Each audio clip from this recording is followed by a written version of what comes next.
Quand j'ai vidé l'appartement de maman après son décès, je ne m'attendais pas à trouver une boîte en bois, cachée derrière la vieille armoire. Elle était couverte de poussière, fermée par une ficelle usée. À l'intérieur des dizaines de lettres, toutes adressées à moi, mais jamais envoyées.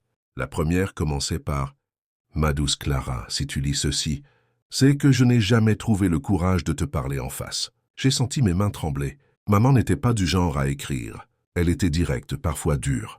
Mais en lisant ces lettres, j'ai découvert une autre femme. Elle y racontait sa jeunesse, son rêve d'être photographe, ses fuites, ses erreurs. Elle y parlait de mon père, un homme que je n'avais jamais connu, avec tendresse mais tristesse. Je l'ai aimé trop fort, trop vite. Et quand il est parti, j'ai décidé de ne jamais te parler de lui. Par honte peut-être, par peur. Les lettres étaient datées. Certaines remontaient à mes 5 ans, d'autres à mon adolescence. Maman écrivait après nos disputes, nos silences, mes anniversaires. Elle écrivait quand elle n'osait pas parler. Elle écrivait pour ne pas exploser. Et toujours, elle finissait par « Un jour peut-être je te montrerai tout ça, ou tu les trouveras toi-même. » Je suis resté assise des heures, à lire, pleurer, sourire parfois. J'ai découvert qu'elle avait voulu partir avec moi quand j'étais petite. Tout quitter.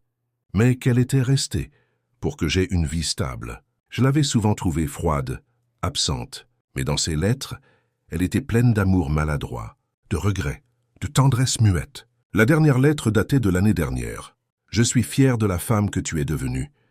Je ne l'ai pas toujours dit, mais je l'ai toujours pensé. » Je n'avais jamais entendu ces mots de sa bouche.